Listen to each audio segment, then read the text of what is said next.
Buonasera, benvenuti a questo nuovo ciclo delle storie dell'arte, che è un ciclo che ormai va avanti da vari anni qui al Maxi e che prende in considerazione ogni volta un aspetto diverso dell'arte e della sua storia contemporanea, ovviamente. Quest'anno abbiamo deciso di concentrarci su questo rapporto tra l'arte e il paesaggio, che è uno dei temi importanti della storia dell'arte contemporanea, a partire in particolare dagli anni 60, quando, come sapete, nasce il fenomeno della land art e quindi le opere di arte contemporanea escono dalle loro sedi deputate, che sono le gallerie e i musei, e incontrano invece si rapportano con il paesaggio. Grandissimi nomi come Richard Long o Richard Turrell, ma molti anche, ad esempio, italiani. Gli artisti italiani dell'arte povera hanno avuto un rapporto con il paesaggio molto importante, proprio perché il loro rapporto è stato non solo con i materiali poveri, ma proprio con l'idea di uscire dagli spazi dei musei e delle gallerie e usare anche dei materiali naturali per realizzare le loro opere. Grandissimi artisti come Mario Merz o Giuseppe Penone, per citare i due più importanti che in qualche modo hanno affrontato questa tematica, sono diventati poi dei grandissimi nomi, tra cui tra l'altro il Yorkshire Sculpture Park dedicherà una grande esposizione proprio a Giuseppe Penone la settimana prossima, ma questo lo scopriremo tra poco. Questo ciclo è formato da 4 incontri. Stasera appunto abbiamo con noi, e saluto Peter Murray, che è il fondatore e il direttore della Sculpture Yorkshire Park, che è un fantastico parco di sculture nel nord dell'Inghilterra, che ci presenterà tutta la storia di questo parco e di quello che è oggi, che è nato da una piccola esperienza che poi è diventata davvero un caso internazionale molto importante, in conversazione poi con Maria Alicata, critica e curatrice di arte contemporanea. I prossimi appuntamenti ci saranno martedì 29 maggio, invece torneremo in Italia con la collezione Gori alla Fattoria di Celle, proprio con anche lì il suo fondatore Fabio Gori, e in conversazione con Cristiana Perrella, che è recentemente diventata la direttrice del Centro Pecci di Prato. La collezione Gori è proprio uno dei fondatori anche del Centro Pecci di Prato. Mentre martedì 5 giugno sarà la volta di un altro caso italiano molto importante, più recente, della Fattoria di Celle, che è l'Oasi Zegna, con Andrea Zegna e Cecilia Canziani. Gli Zegna sono proprio gli industriali dei tessuti e degli abbigliamento, che hanno deciso nella loro zona di origine di realizzare un importante progetto di opere di arte nello spazio pubblico legate al paesaggio, che appunto vi racconteremo. E per finire poi giovedì 14 giugno con un altro caso davvero eccezionale che si trova invece in Giappone. È il Bennessee Art Site di Naoshima, che è diventato negli ultimi anni un caso molto particolare di questa relazione fra l'arte e il paesaggio, perché ha preso un'intera isola che era praticamente abbandonata in Giappone e l'ha trasformata in un museo a cielo aperto di opere di grandissimi artisti internazionali che hanno realizzato delle opere all'interno di questo luogo. Quindi Peter Murray è il fondatore e il direttore esecutivo dello Yorkshire Sculpture Park e, come vi dicevo, è iniziato con una piccola esperienza, poi è diventato estremamente importante, tanto da essere stato nominato Museo dell'anno nel 2014 addirittura. La cosa particolare, come vi racconterà anche Maria, è proprio questa relazione con il territorio, con lo spazio pubblico, ma non soltanto in termini di paesaggio, ma proprio con le comunità che vivono questo territorio, tanto da immaginare, da estendere questa interpretazione del territorio come un luogo. In inglese si dice the place, per raccontare non soltanto l'aspetto fisico del luogo, ma anche tutto il suo aspetto culturale, storico e sociale. Quindi è estremamente importante da questo punto di vista, ma vi lascio adesso alle parole di Maria, che introdurrà il Yorkshire Sculpture Park, e dopo avremo invece la presentazione di Peter e successivamente una conversazione, e poi ovviamente sarete ben accolti nelle vostre domande. Grazie e grazie ai nostri ospiti.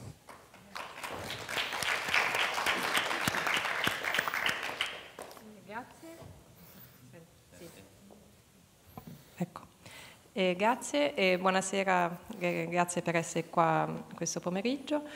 Una brevissima introduzione storica per darvi il contesto appunto da dove nasce questa importante ed estremamente interessante esperienza in Inghilterra, e poi dopo seguiremo con una brevissima conversazione per andare un po' più a fondo su alcune tematiche, e poi appunto saremo lieti se ci fossero anche delle domande da parte vostra. Lo Yorkshire Sculpture Park è stato fondato nel 1977 da Peter Murray, che ne è appunto il fondatore e attualmente il direttore.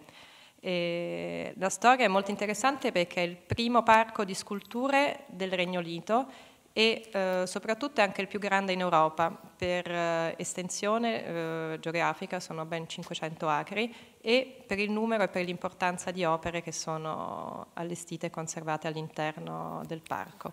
Negli anni è un progetto che nasce in stretta collaborazione con gli artisti, come poi vedremo nel dettaglio, e l'eccezionalità di questo parco che proprio rappresenta, attraverso le opere che sono installate al suo interno, tra gli artisti più importanti sulla scena contemporanea, per cui opere di Andy Goldsworthy, che è stato uno dei pionieri della land art, opere di James Turrell, ma ancora più importanti di Henry Moore, di Anthony Caro e Niki de Sanfal.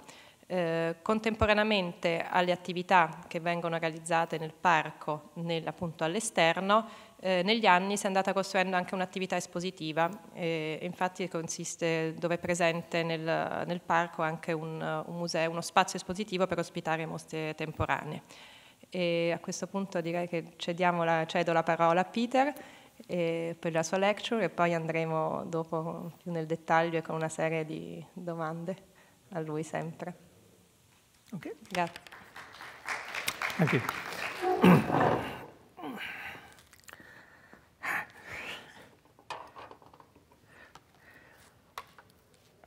Good evening. Great pleasure to be here. The security was interesting.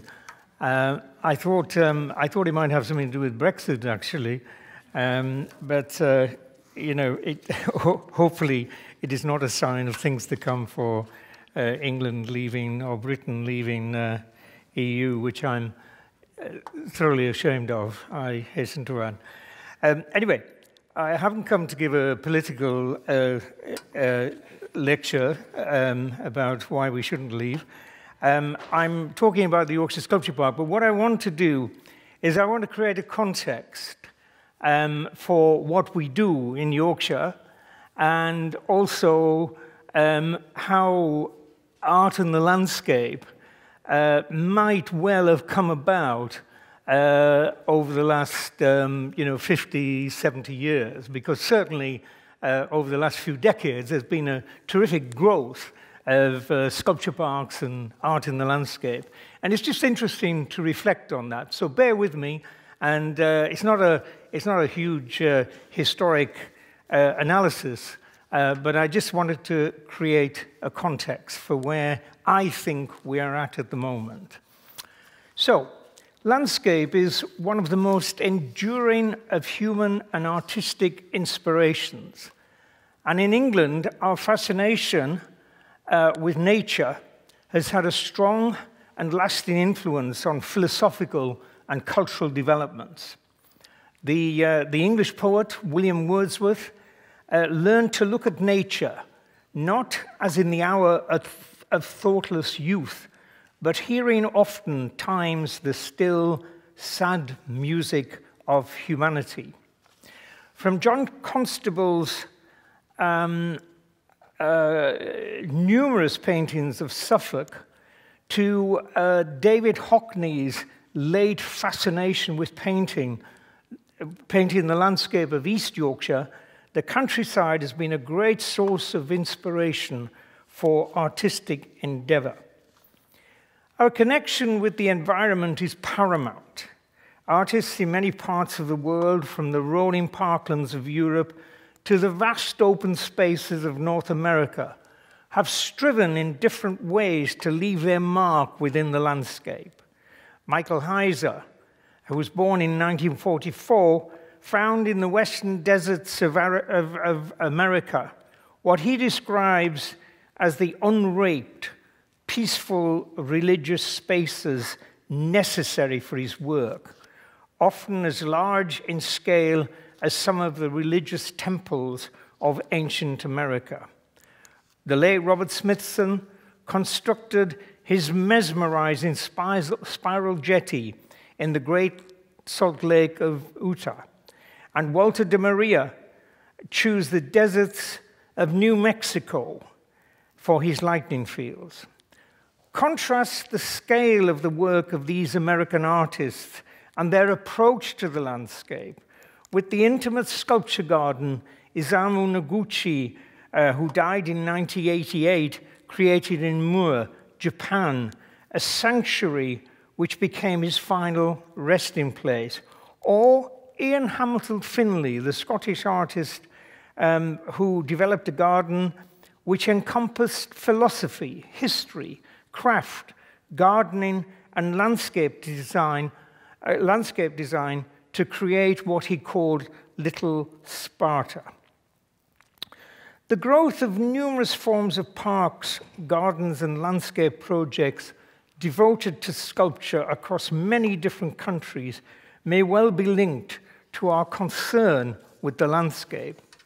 From the Renaissance to the end of the 18th century, there was a very, very, very strong connection between the design of gardens and parks and the fine arts. As the English art historian Stephen Bann has pointed out, there has been a capital effect of the landscape paintings of Poussin and Claude upon the elaboration of the English gardens and parklands, even if, with the onset of the 19th century, design and landscape painting began to go their separate ways. Bann went on to say that the apparent atrophy of the landscape genre under the impact of modernism only hastened this process. Certainly in the early stages of the 20th century, there was little evidence to suggest that the natural landscape would become a location for contemporary sculpture. But as the century progressed, a more unusual artistic fascination with the landscape evolved through the language of sculpture. One of the first British sculptors was Henry Moore, born in 1898 and died in 1986. He discovered the landscape as a prime location for his sculpture when in 1953 he sited his bronze sculpture King and Queen in the southern highlands of Scotland. In the rugged landscape of Dumfriesshire, King and Queen takes on a special layer of mystery, a magical presence, which springs from the regal dignity and animal vitality of the forms, enhanced by the dramatic nature of the context. Henry Moore, who emerged from a modernist background and whose work in the late 1920s attracted some hostility when he was accused of being a corrupter of youth, a Bolshevik and a man who had been feeding on garbage, did not create King and Queen for the Scottish landscape. He did, however, become more and more interested in site-related works, sculpture which formed an affinity with the space, often generating a new existence for the work and the location. That's something I want you to sort of bear in mind when we start looking at the Yorkshire Sculpture Park.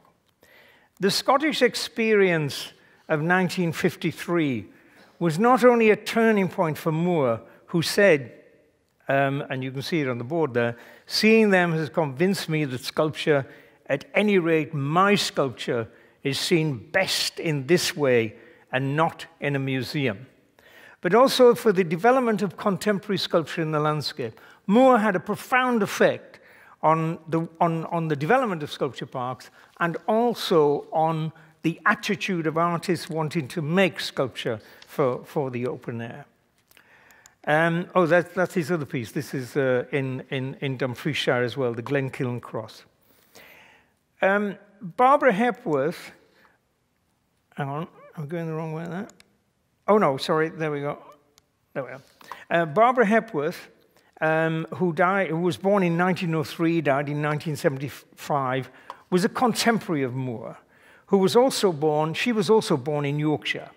She became fascinated by landscape and similarly, later in life, considered it as the ideal setting for her work. In 1970, Hepworth created her most ambitious and complex work, The Family of Man. This multi-part sculpture comprises 9 upright figures, each made of 2, 3, or 4 stacked elements. The figures can be shown individually or in groups, but to gain an appreciation of Hepworth's vision and intent, the family of man should be seen as a whole and in the open air. For Hepworth, no sculpture really lived until it goes back into the landscape. From her modernist roots in the 1930s, Hepworth eventually found an affinity with the landscape, as can be seen at Yorkshire Sculpture Park, where all 9 members of the family of man are majestically displayed on a hillside, only a few miles from Hepworth's birthplace in Wakefield. But Moore and Hepworth went on to create their own, both Moore and Hepworth went on to create their own sculpture parks. Hepworth in St. Ives, Cornwall, and Moore in Perry Green, Hertfordshire in England.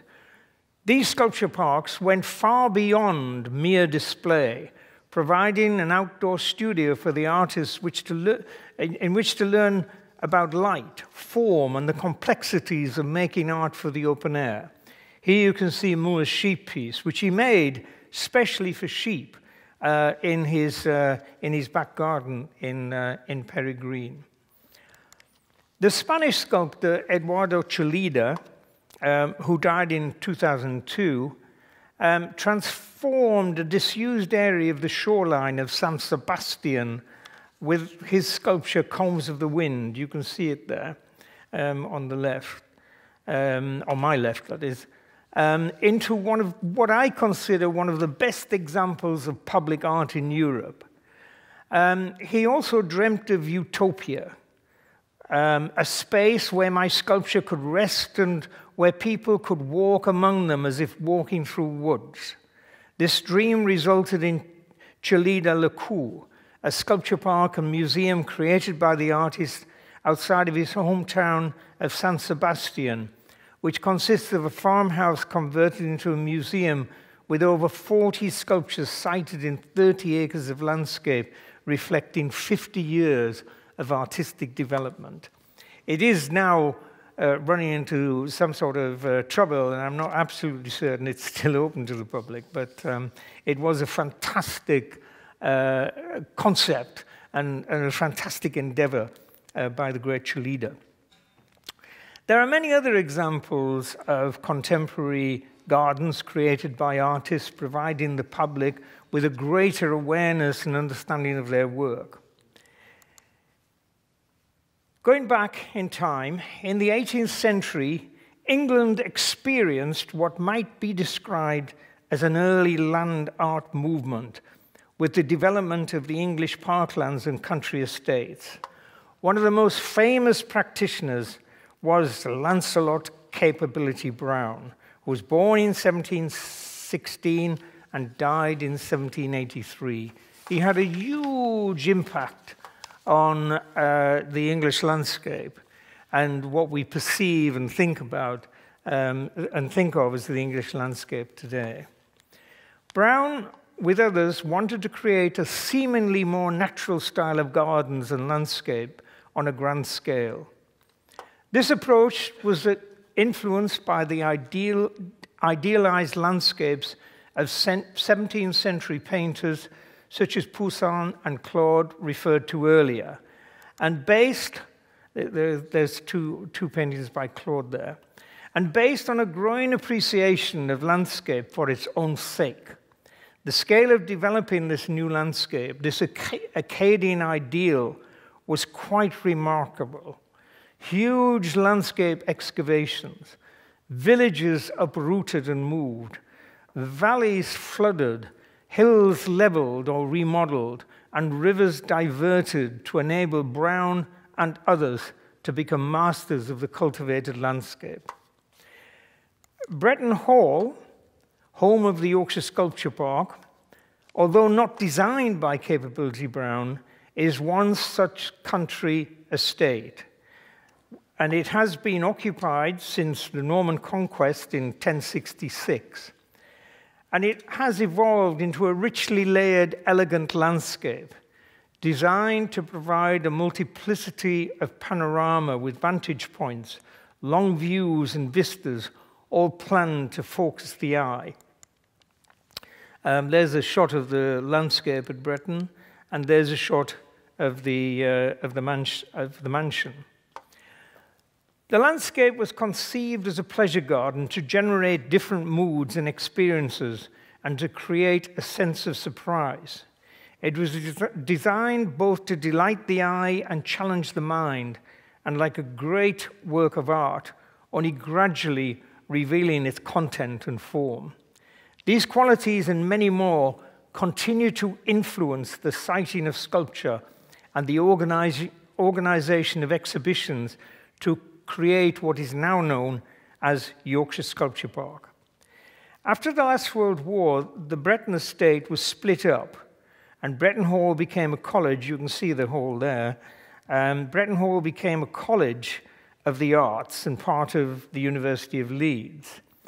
And in 1977, Yorkshire Sculpture Park was established in the grounds of the college as the first permanent sculpture park in Britain. At that time, there was very little support for contemporary sculpture. The grounds of the college were closed to the public, and the move from private to open access raised many difficulties. There was no audience or public support, no staff, and a one-off grant of £1,000 from the Regional Art Board. From there, Yorkshire Sculpture Park has evolved slowly. Time was needed to understand the landscape, to learn about and discover new spaces. More land was acquired gradually, creating new experiences and opportunities for the public and artists. 30 years later, YSP eventually succeeded in reuniting the whole of the Bretton estate, which since 1949 had been divided into different ownerships, providing public access to approximately 500 acres, I'm not sure what that is in hectares, of historic landscape. YSP has created substantial employment, completed major capital investment, contributed significantly to the economy and culture of the region, and worked with hundreds of artists from Britain and many other countries, including, of course, Italy, many from Italy, and established a national and international reputation. In 2006, William Packer in the Financial Times described YSP as now perhaps the finest exhibition site for sculpture in the world. And in 2014, YSP was voted Museum of the Year. What's next? So that gives you an idea of you know, the sort of landscape it is. The map gives you an idea. That's England. Oh, that's Britain, actually. It's not England, is it? It's Britain. And you can see on there a mark. It's not a very good map, actually, but you can see that Wakefield, which is where the Yorkshire Sculpture Park is somewhere in the middle there, that red spot.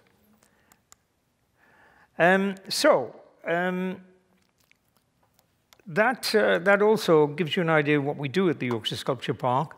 We have residencies, we have a massive education program, 50,000 children coming through every year on that. We have a collection of 20th century sculpture. We have exhibitions, some of them win awards, and we have permanent sculpture, site-specific works as well. Artists have, that gives you an idea of some of the, you know, the landscape. This is a piece of sculpture by Elizabeth Frink. This is by Kenny Hunter. And this is by Palladino, who I think is a wonderful artist. And we've had several pieces by Mimo Palladino at the Yorkshire Sculpture Park. And this is by the great Magdalena Bakanovic, who sadly died, I think it was last year or maybe the year before. So artists have made and continue to make an enormous contribution to the practical, aesthetic, and philosophical evolution of the Yorkshire Sculpture Park. One of our first acts when we opened the doors to the public was to establish an artist in residence program which provided a constant presence of artists on site. Previous incumbents have included Sophie Ryder, David Nash, Andy Goldsworthy, and many others. There you can see the young Andy Goldsworthy in 1987. This is, on my right, is Sophie Ryder, who made a flock of sheep out of wire. And you can see actually, oh, it's not there actually. She made this flock of sheep, and the local farmer, for publicity, brought his sheepdog in to try and move the sheep. And it was really quite amusing, where the sheepdog, you know, is trying to move these metal sheep, and they wouldn't move. So it was quite frustrating for the dog, but it did provide super publicity. This is Rebecca Chesney, who worked with bees. This is an artist in residence. She worked with bees. She actually brought bees back to Britain, and we now actually sell the honey. And this is an interesting one. This is a residency for Simon Whitehead, whose walks to illuminate invited members of the public to harvest solar energy as they journeyed round the landscape, which in turn powered light shoes, enabling illuminated walks around the landscape in the dark of night. So it was a sort of combination of performance art and making and you know, public public involvement. This is an artist in residence that was there last year. We also have poets in residence, writers in residence, and this is a very famous British poet who lives in Yorkshire, Simon Armitage. And we shouldn't really be there yet. Oh, never mind, here we are. Okay, So the residency program is very, very important. And we also have works on loan, and we have a permanent collection. This is Anthony Caro's Promenade, and this is Borowski, Molecular Man. This is Anthony Gormley. I'm just flicking through these so you get a flavor of the scale of it, but also the type of collection we have. This is Barry Flanagan, who's sadly dead now. This is part of the Chelida exhibition that we organized many years ago. And this is the Chelida, the installation of Buscando la Luz by Eduardo Chelida. And this is the installation of Henry Moore. Gives you an idea of the scale of that. And that is what it's like when it's completed. So when you put a piece of sculpture in like this by Henry Moore, you can't just dump it on the landscape. I mean, apart from the infrastructure, you've really got to look at the shape of the landscape. So the sculpture doesn't look as if it's sinking in. It needs to spring from the landscape. And there you have it. There's another Henry Moore, and more Henry Moores, and more. We work with farmers as well, so we have a flock of sheep. And what's interesting is when the sheep are not in the fields, the Henry Moores look really, really lonely. Education, very, very important. You can see the children have an opportunity to be able to touch the sculptures, to be able to feel the sculptures. I want to go on now to a few more exhibitions. This is the American artist Joel Shapiro, fantastic exhibition by Joel. Kanya Suda, Japanese artist, but I was saying to someone earlier, he's half Italian. He lives in Pietrasanta and spends most of his time in Italy, actually, although he's got a sculpture park in Japan, his own sculpture park. This is Sol LeWitt, and this is Winter and Herbelt. I don't know whether you've come across them. Terrific artists. And this is a site-specific piece by them. I want now just to go back to my script for a moment. So, a greater understanding of the complex nature of our historic landscape provides us with the confidence to establish a limited number of significant site-specific pieces. In the early days, when we started the sculpture park, there was a big debate about whether, and that debate is still there, about whether sculpture should be temporary or whether it should be site-specific, or indeed whether it should be land art. And we resisted the idea of site-specific work in the early days, because once you commit yourself to a major site-specific piece, it's like committing yourself to a building. So we took it easy, and we very, very, I mean, apart from the fact that it's very expensive to make site-specific pieces, we wanted to really fully understand the landscape first.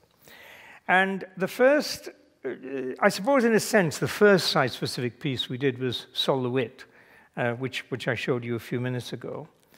But the most impressive one and the most expensive one we got involved in was with James Turrell.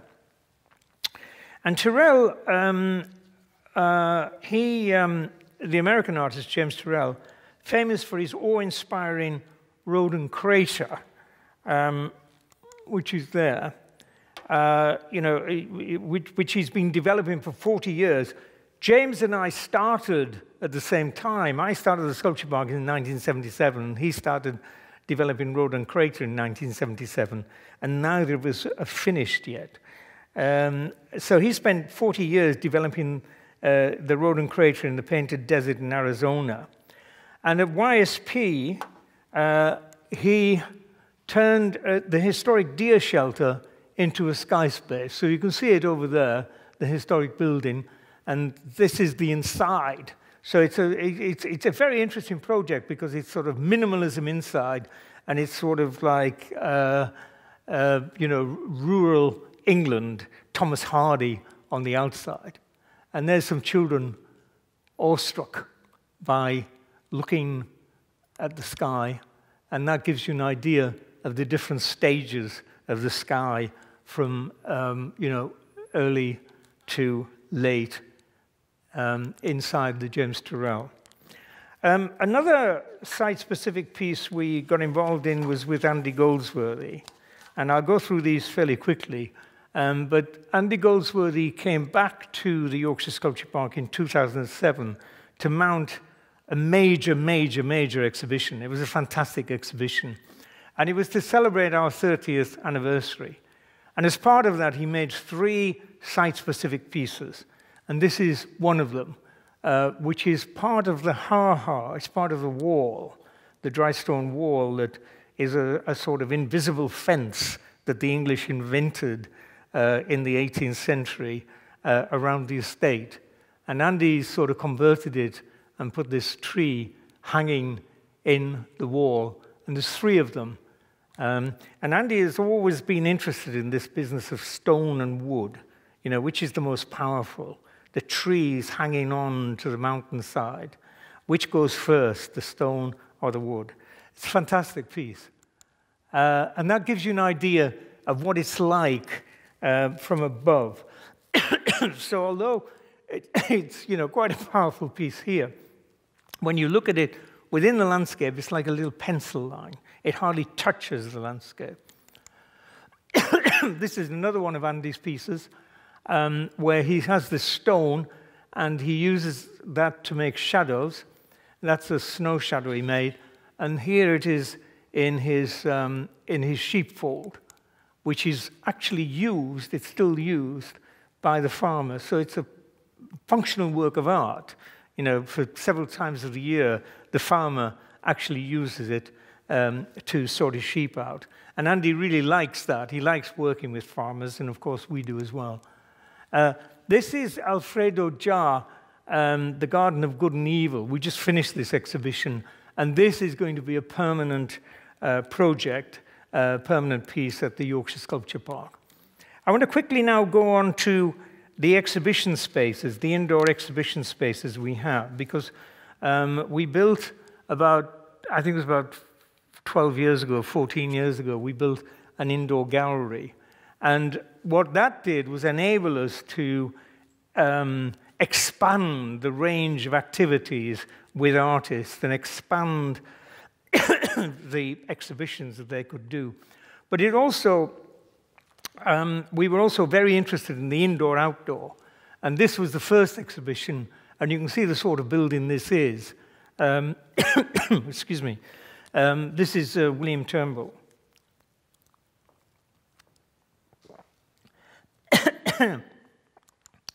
And this is Miro. We did a fantastic Miro exhibition, which was indoor-outdoor. And a beautiful Noguchi exhibition. The Noguchi Foundation said it was the biggest Noguchi exhibition ever held. And you can see how it works indoors and outdoors. That's the indoor. This is David Nash, indoor and outdoor. That is David, that obviously is indoor. This is outdoor. And then David did a site-specific piece, which again is a functional work of art. So he made these steps. And everything you see there was actually made and charred at the Yorkshire Sculpture Park.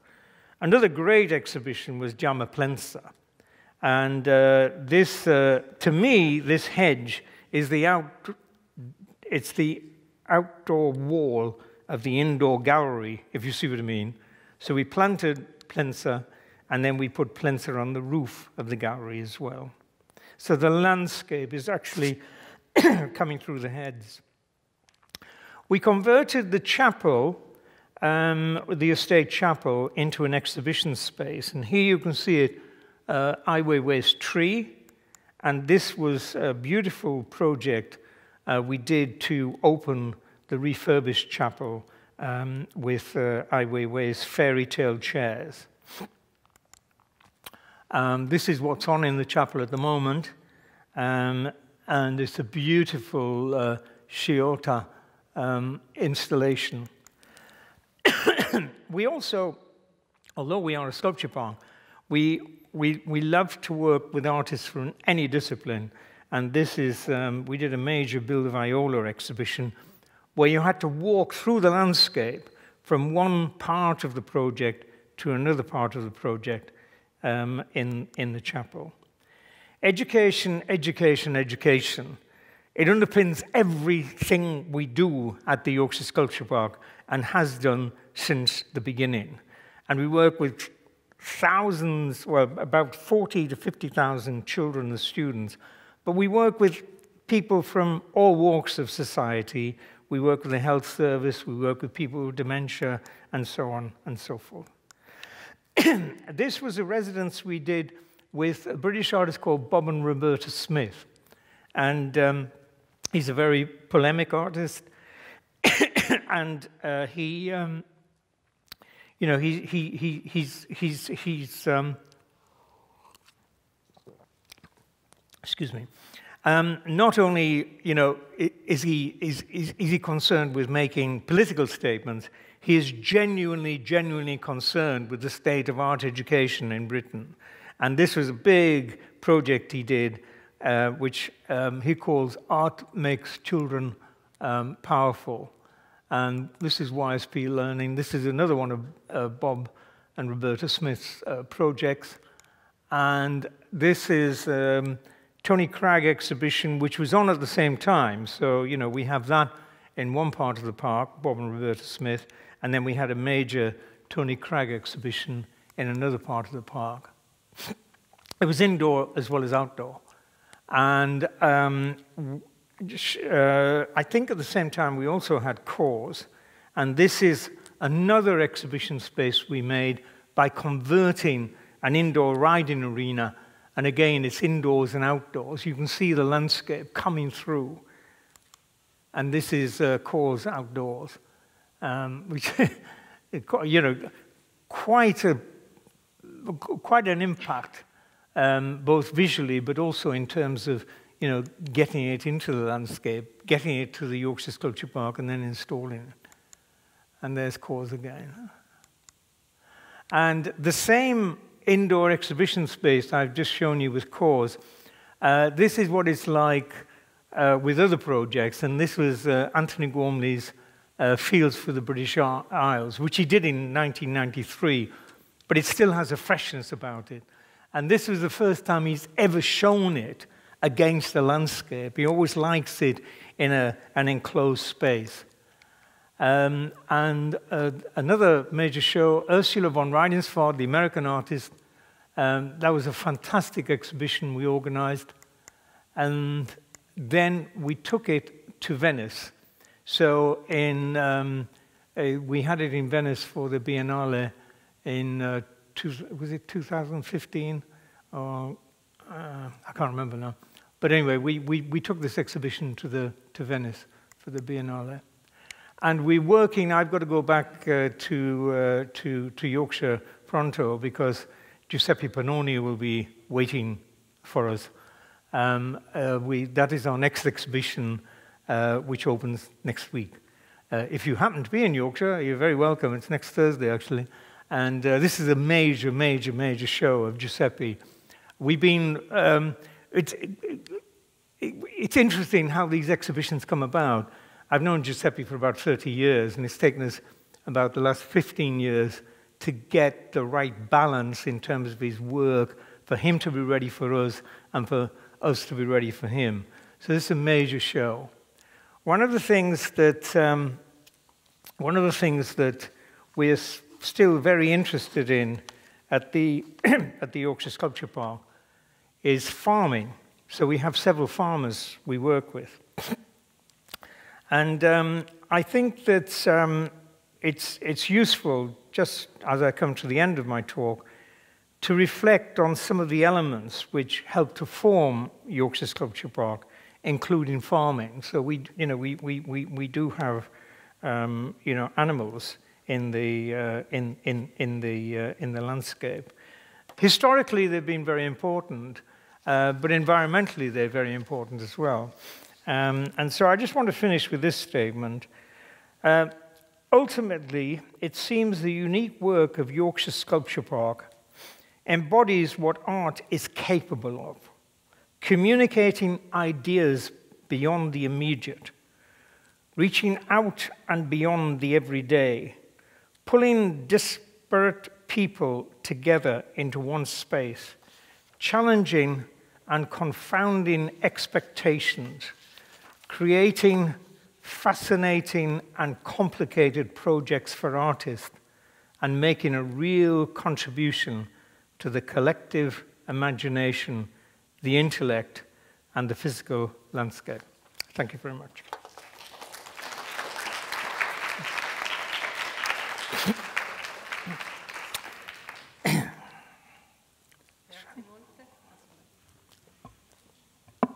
Grazie molte a Peter Murray per questa eccezionale, così dettagliata e appassionata narrazione del Yorkshire Sculpture Park.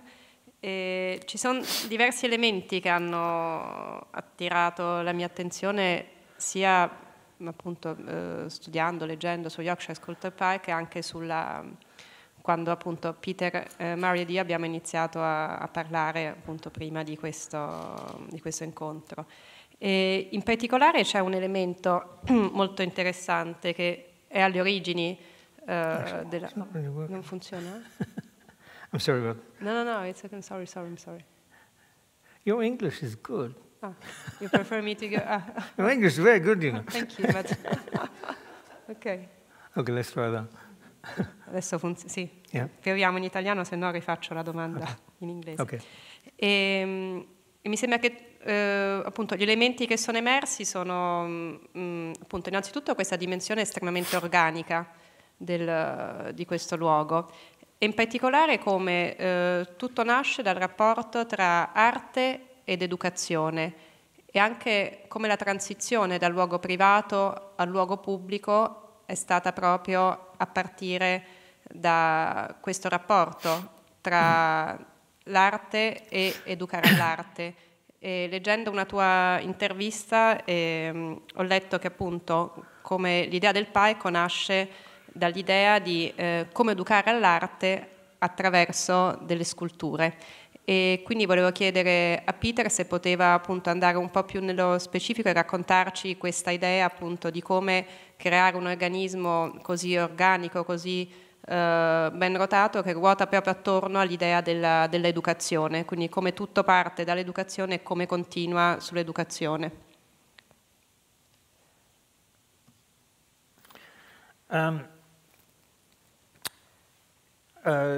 Yes, I think I've got a question. Yeah. Education. Sorry. Education. Yeah. Education. I'll just take this off for a second. Okay. You want this one? No. I've got this. This. Education has always been the cornerstone, the starting point, really. And I think that's what makes the Yorkshire Sculpture Park different, that we didn't start off with the idea that we wanted to be the Kuala Muller or Louisiana in Denmark or Storm King in America. We started in a very modest way where we wanted to put some sculpture in the landscape to test the sculpture, if you like, against nature, but also to test nature against art. I think those two things, the interaction between those two things is very important. But also we wanted to look at how you can learn about art. In schools, you can learn about art through painting, but there's also the aesthetic side of it. How do you learn the aesthetic side? You know, how does that develop, as well as the expressive side? So I think those factors were very much there in the early days. And then on top of that, as I pointed out, and you pointed out, we didn't have a public, and the grounds weren't open to the public. And so we had many, many political issues to deal with. And I think that's one of the reasons why the Sculpture Park is very different. I mean, we do everything now that a major museum does. You know, we organize huge exhibitions, we have a collection, we have conservation problems, we have security problems, we have funding problems, etc., etc. But because of where it came from, there's a sort of special atmosphere, and there's a special nature and feeling to the Yorkshire Sculpture Park. E quindi appunto dalla finalità educativa passiamo a un'altra domanda che è proprio su quello che è oserei dire, no? L'oggetto, il cuore proprio dello Yorkshire Sculpture Park. E in particolare c'era una frase nella tua presentazione di Barbara Hepworth, che è la famosissima scultrice inglese, in cui c'è una sua frase che veniva ripresa nella tua presentazione. Adesso la dico in italiano, che è quella di cui abbiamo parlato prima, che appunto recitava: io per tanto tempo ho continuato a pensare a grandi opere, a grandi lavori in un paesaggio. Questo è sempre stato un sogno nella mia mente. E quindi passando da questo, appunto, mi sembra che lo Yorkshire Sculpture Park abbia realizzato questo sogno appunto di un artista, e in particolare l'opera forse più celebre di Barbara Hepworth all'interno dello Yorkshire Sculpture Park è questo gruppo di 9 sculture che si chiama The Family of Man, che abbiamo visto anche questa prima nella presentazione, e c'è un elemento fondamentale di questo gruppo scultoreo, ovvero l'unicità dell'individuo all'interno del gruppo. E quindi proprio qual è l'unicità degli artisti all'interno di questo grande parco e gruppo di sculture nello Yorkshire Sculpture Park, e se ci puoi raccontare anche alcuni aneddoti della tua lunga storia con gli artisti. Tu hai citato prima Penone, che sono 30 anni che vi conoscete, quindi anche qualche aneddoto o intorno a Henry Moore oppure Barbara Hepworth, che magari non c'è stato il tempo nella presentazione, quindi andare proprio più sul tuo rapporto personale con gli artisti e di qualche storia appunto che ha portato poi alla creazione di queste opere, alla scelta delle sculture.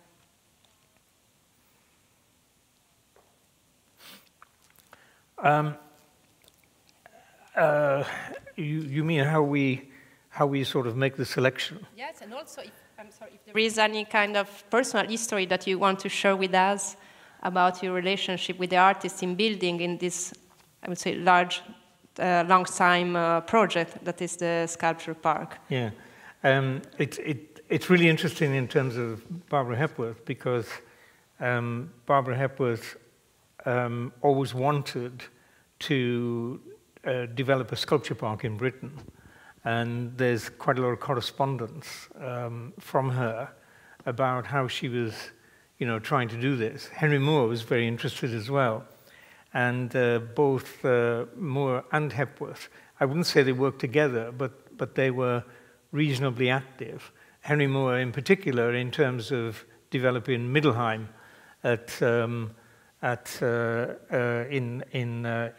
in Belgium. And Hepworth, there's quite a lot of Hepworth at the Kuala Muller, and Rudy Oxenar and the director before him really promoted Hepworth in the Kuala Muller. But sadly, Hepworth died, before, she died 2 years before the sculpture park started. But she did make her own little sculpture park in St. Ives, which is fabulous. And I'm deviating slightly here, but what I think that shows is that space is the most important thing. How you use space. It's not a question of having, the bigger the better. I mean, when you look at the size of Hepworth's garden and the way her works actually function in that space, it's quite remarkable. So I think the way you use space as a landscape designer or as a curator or as an artist when you're indoors and outdoors is fundamental to the success of the exhibition and the success of the work. I think in terms of choice of artists, well, it's a real we need about 3 weeks to debate that, because you know, how we come to the decision to eventually work with a particular artist, I'm not quite sure. It's sort of divine intervention, I think. What we do is we've got an incredibly talented group of curators, and we've always tried to make sure that, I mean, some of us have been there quite a long time at the Sculpture Park. We always try to make sure we have, you know, young people, and so we try to keep abreast of what's going on, and we have internal debates about, you know, what we should be showing, what we shouldn't be showing, and so on and so forth. And one of the things we do is I suppose we take a lot of risks through the residencies. But when you put in an exhibition on, as I'm sure, you know, it's true here as well, or any major museum, there's so many factors you've got to take into consideration, and every exhibition is a risk. And it's a question of how far you're prepared to go in terms of that risk-taking, you know, because of the financial risk, et cetera, et cetera, et cetera. But generally speaking, we tend to agree in terms of the balance, if you like, you know, between young and old, between established and non-established, between surveys, between particular site-specific projects and so on. I mean, for example, we just finished Alfredo Jar, which is an incredibly powerful political statement, and Giuseppe is following that. And prior to that, we had Tony Cragg and so on. You know, so and before Tony, we had Bill Viola. I'm not really answering your question. I'm giving you hints. I'm not really answering it. We have a list of artists we want to work with, which is as long as, you know, this room, and a wish list. And then you've got to sort of somehow or other, you know, be able to find the funding and the right moment and so on. As I was saying earlier, with Giuseppe, we've been talking to him. I mean, I've known him forever, and we've been talking for about, you know, 15 years, 20 years about doing the show. And suddenly, everything's come together to do it. It's about the best I can do. Yeah, that's great. Thank you. It's such an occasion to have you there. So I think I have many questions now about this is going on, this amazing history. And just one last question by my side, and then I think there will be many questions from the audience. It's we also talked about the community, of course, and the local community.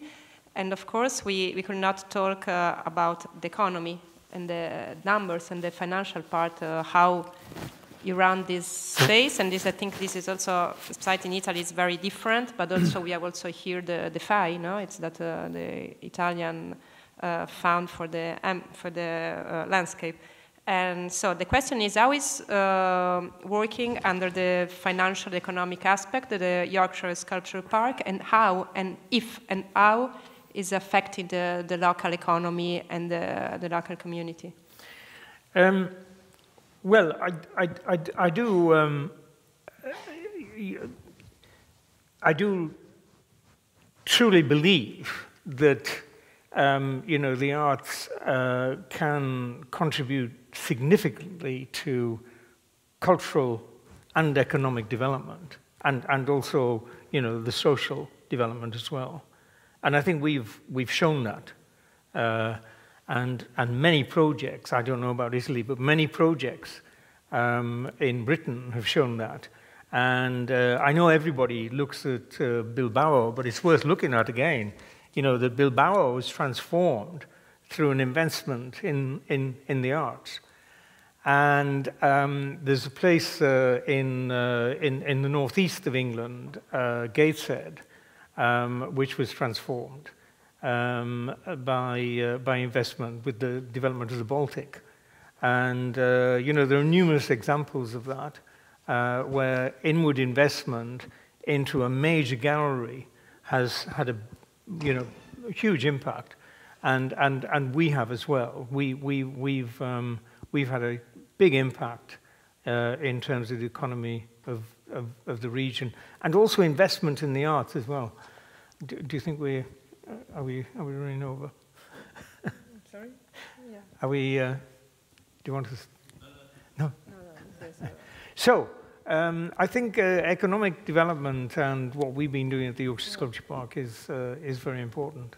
But we never say, oh, if we put this exhibition on, we'll make a lot of money. We never do that. For example, how many visitors do you have per year, and how does it, in a way, that this affected the region of the Yorkshire? That I don't really know how is it with the tourism and with the. Does it have an impact on the? Well, when we first started, we didn't get anybody. Yeah. So it was really quite easy to calculate that. Nobody. And then, but now we get 500,000 visitors, and I think we could probably get more. But one of the I don't know what it's like here, but one of our problems is footfall. So you have this delicate landscape, and the more people that tramp through it, the more damage they do to it, and the more expensive it is for us to maintain it. So we want people. I mean, the whole of my life has been much of it has been concerned with trying to make art accessible. To try and make it part of almost like everyday existence, everyday life, and the sculpture park is working, but at the same time, it's like Venice or Rome. The more visitors you get, the fabric of what you're proud of and what you want to show off actually begins to get damaged, and somehow or other you've got to get that sort of balance, and it is a bit of a nightmare. I'm really proud of the way that the staff of the Yorkshire Sculpture Park have worked to achieve such record numbers, and artists as well. I mean, one of the things I said in my talk was, working with artists has been so important, and we've established tremendous relationship with artists. I can't remember how many artists I've worked with, but it must have been, 700 or something like that. And we still have an incredible relationship with them, generally speaking. And they contribute to what we do, and they contribute to our thinking about, how to use the landscape, how to sort of manage the landscape. Certain areas, what we're trying to do with our landscape is spread people out. Instead of them all coming to one spot at the same time, we want to spread them out. And that's what we're working on at the moment. Grazie, thank you. Ci sono domande? Grazie, molto interessante. Vorrei sapere se loro pianificano il territorio che utilizzano, cioè se il parco ha una sorta di pianificazione nel sistemare, nel decidere come e dove mettere le cose, perché mi sembra un problema molto rilevante anche dal punto di vista del loro scopo. Grazie. It's a very good question. Yes, we have a plan, and what we like a farmer, we rotate. So a farmer rotates his fields or her fields, and we tend to rotate certain areas. So when we've had an exhibition in a certain area, we probably will leave that fallow for a period of time to allow it to come back. And there are certain areas where we just will not go because it's so delicate in terms of nature and wildlife. We usually have exhibition spaces near the galleries, which we use on a regular basis.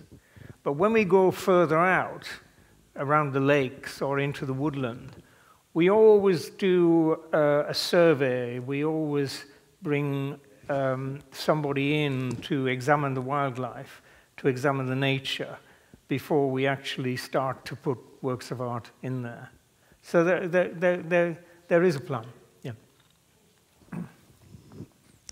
No, dicevo, è molto interessante questo aspetto che il parco non è proprio nel classico senso del parco di sculture, di mettere delle sculture all'interno del paesaggio, ma come avete capito e come avete sentito è un vero e proprio sistema, un sistema che tiene presente la vita della natura, le esigenze della natura, le esigenze naturali con quelle economiche, con quelle sociali, e tutto questo diventa un vero e proprio esperimento, un esperimento che direi davvero quasi unico al mondo, in cui tutti questi elementi cercano di interagire tra di loro e creare un nuovo sistema in cui un equilibrio tra l'uomo e la natura e tra la cultura del paesaggio e quello che è anche l'agricoltura, la pastorizia,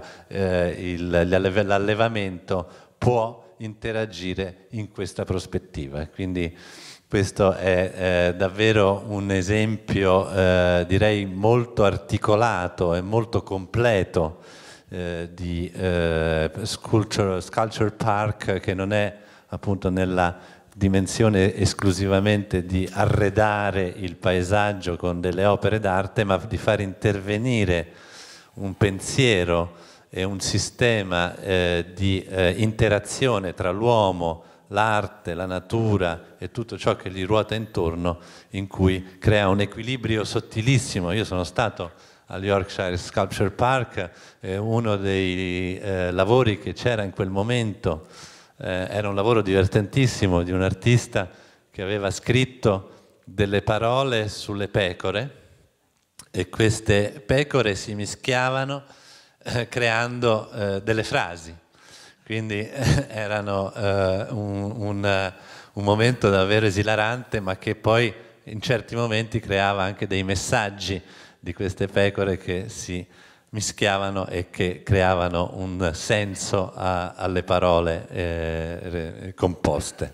Anche l'aspetto appunto di questa grande sperimentazione, cioè non è soltanto quello di mettere la scultura in mezzo al paesaggio, ma proprio di interagire con gli artisti su delle dinamiche che possono anche essere politiche, come abbiamo visto addirittura nel caso di Alfredo Jarre, che è un artista straordinariamente politico ma di una poesia assoluta, o nel caso di Lucy e Jorge Horta, altri artisti che hanno fatto un lavoro eccezionale alla Yorkshire Sculpture Park qualche anno fa.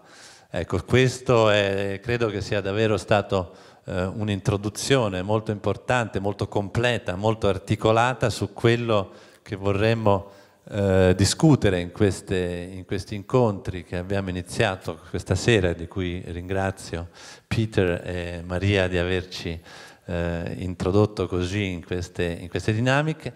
Volevo anche ringraziare il FAI con cui questi incontri sono realizzati, il FAI Lazio in particolare, e vi do appuntamento appunto ai prossimi incontri, e grazie di essere stati con noi.